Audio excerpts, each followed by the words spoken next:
Kawali merupakan sebuah tempat yang memiliki catatan sejarah panjang. Sebagai sebuah tempat bekas ibu kota pada masa kerajaan Sunda Galuh dan mengalami masa kepemimpinan hingga 5 raja, Kawali, sepeninggal Prabu Jayadewata, berstatus hanya sebagai kerajaan bawahan atau Kandagalante. Karena jarak Kawali dari kota raja yang baru yaitu Pakuan cukup jauh, menyebabkan Kawali sebagai bekas kota raja terabaikan. Seiring perjalanan sejarah, munculnya kerajaan Islam di Cirebon dan persaingannya dengan Kesultanan Mataram juga memberi warna tersendiri bagi Kawali. Posisi Kawali yang dikuasai oleh Cirebon pada saat itu diapit oleh Galuh dan Panjalu yang dikuasai oleh Mataram.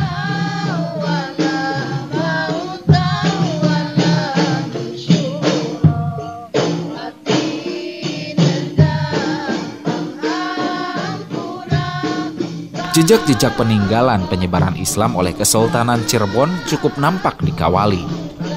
Di antaranya beberapa makam atau petilasan dari para utusan Kesultanan Cirebon dan para kiai atau tokoh-tokoh penyebar Islam yang tersebar di daerah Kawali dan sekitarnya.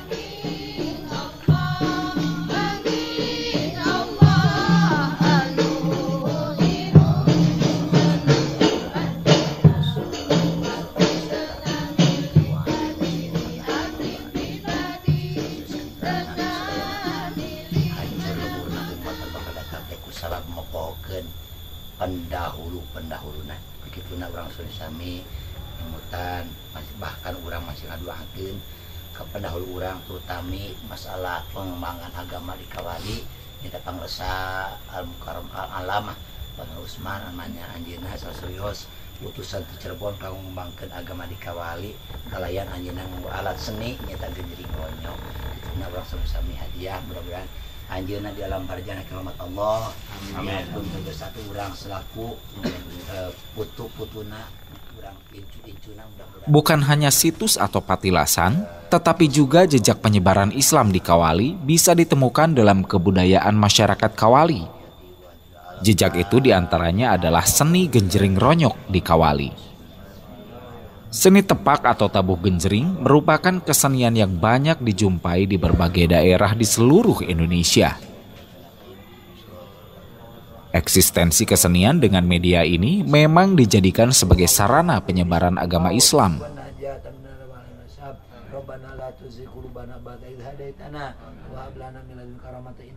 Eksistensi genjring ronyok di Kawali diyakini merupakan peninggalan salah satu tokoh penyebar Islam yang dikenal dengan Pangeran Usman. Beliau adalah salah satu tokoh penyebar Islam di Kawali dan sekitarnya, dan saat ini petilasannya dapat dijumpai di situs Astana Gede Kawali.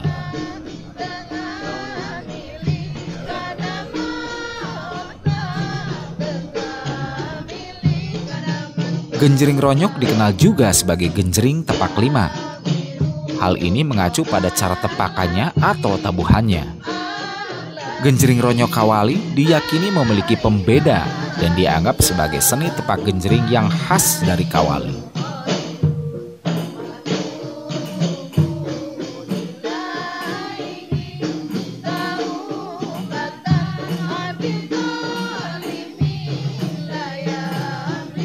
Berbagai penelitian dan penelusuran yang dilakukan oleh beberapa perguruan tinggi diantaranya UIN Sunan Kalijaga dan STSI atau ISBI Bandung.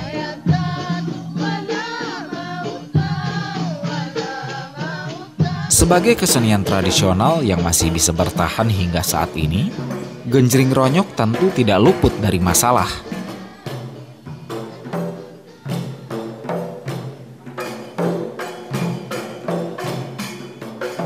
Keberlangsungan kesenian ini bergantung pada pewaris atau generasi muda yang mau dan mampu menghidupkan pada masa yang akan datang.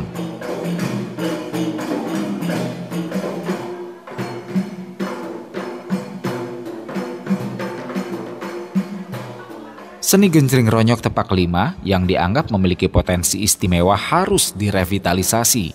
Oleh karena itu, pemerintah harus hadir dalam hal ini.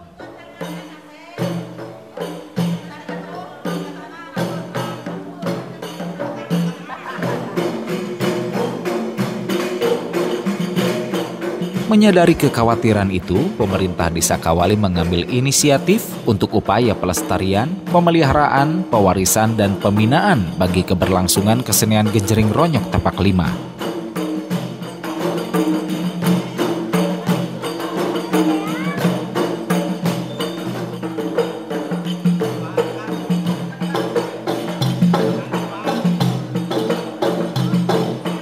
Berbagai langkah dilakukan pemerintah Desa Kawali dalam inisiatif untuk merevitalisasi kesenian Genjering Ronyok supaya terhindar dari kepunahan.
Tentu saja, dalam pelaksanaannya, desa perlu berkoordinasi dengan pihak-pihak tertentu dan pemangku kebijakan untuk terselenggaranya revitalisasi dan pewarisan aset seni ini.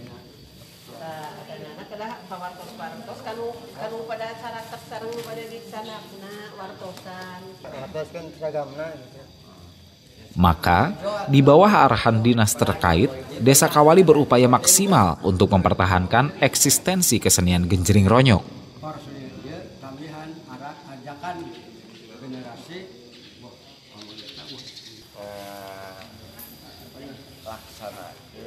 Upaya pembinaan dilakukan begitu intensif di samping upaya pewarisan terhadap generasi muda.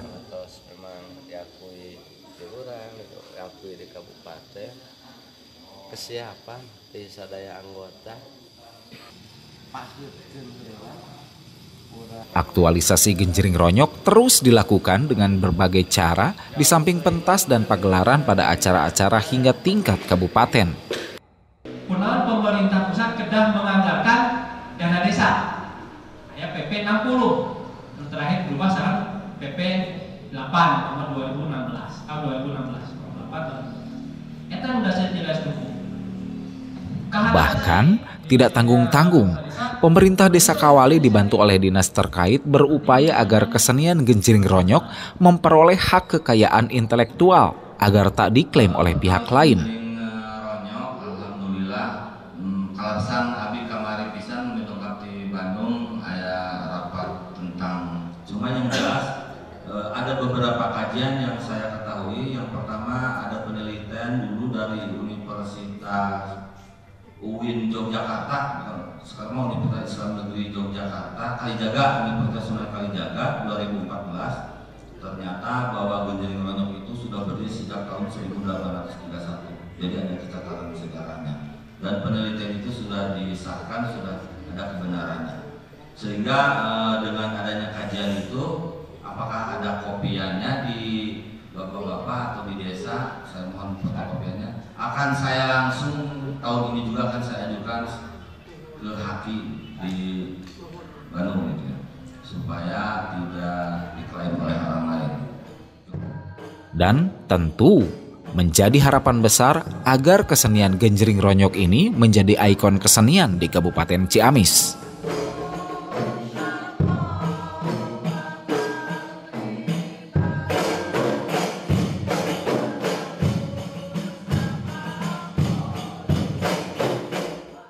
Semoga upaya ini bisa mempertahankan eksistensi Genjering Ronyok dan sebagai upaya pewarisan kesenian ini kepada generasi berikutnya.